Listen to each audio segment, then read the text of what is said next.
On est au lendemain du grand meeting de Valérie Pécresse au Zénith de Paris. Il y a le fond et la forme. Sur la forme, la candidate a été très critiquée. On va en parler avec Bruno Cotresse, chercheur au CNRS et au Cevipof. Bonjour Bruno Cotresse. Bonjour. Merci d'être en direct avec nous dans Europe Midi. Vous l'avez trouvé comment, vous, le meeting ? Je dirais que j'ai trouvé que c'était un objet politique un peu bizarre, c'est-à-dire qu'à la fois, on a vu que Valérie Pécresse cherchait ses marques. Elle a eu des moments qui étaient des moments bien meilleurs que d'autres. Il y a eu des moments où on avait le sentiment qu'elle récitait un petit peu un texte, mais en même temps, c'est un objet politique bizarre parce qu'en même temps, ça a révélé aussi des aspects de Valérie Pécresse.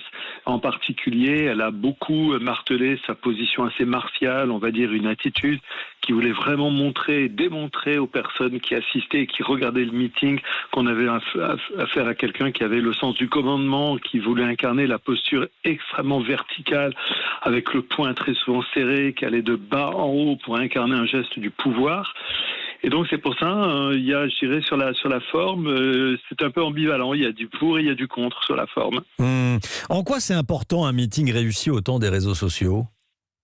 C'est très important parce qu'un meeting, il a d'abord et avant tout comme fonction de produire des images et de donner une tonalité générale. Il faut dans un meeting que se dégage d'abord et avant tout l'idée d'une ferveur des militants, de ceux qui viennent assister, qui catapultent leur candidat, qui le propulsent.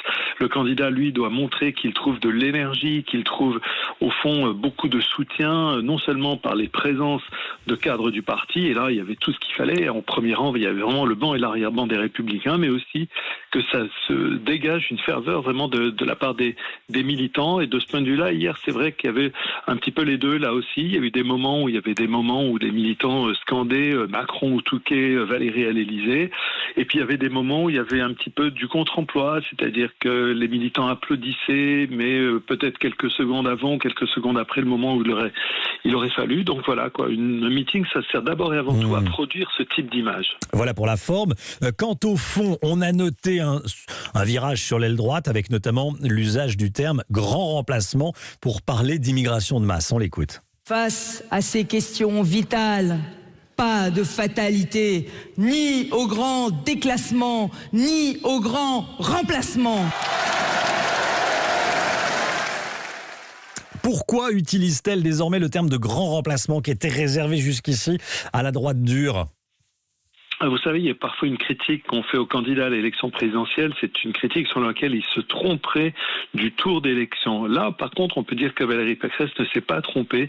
Elle a joué clairement le couloir qui était le couloir dans lequel elle est depuis la primaire, et elle a clairement joué le premier tour. Elle n'a pas fait une erreur qui est classique dans l'élection présidentielle, qui est d'anticiper qu'on se qualifie au deuxième tour et d'avoir d'abord une campagne de deuxième tour. Non, elle a vraiment fait hier une campagne de premier tour. Or, il se trouve qu'au premier tour, elle est en situation de très forte concurrence avec Éric Zemmour en particulier et Marine Le Pen. Donc il faut qu'elle fasse le plein dans ce segment de la droite qui demande au fond, qui a beaucoup d'attentes et beaucoup de demandes en matière de sécurité publique, d'immigration, le régalien, on va dire. Donc de ce point de vue-là, je dirais qu'il y avait une forme de très grande cohérence entre la posture de Valérie Pécresse pendant la primaire et la posture de son meeting hier. Merci beaucoup Bruno Cotresse, merci d'avoir été en direct avec nous dans Europe Midi. Et ce matin, Valérie Pécresse a reçu le soutien d'Édouard Balladur, voilà, qui s'est rendu au QG de la candidate.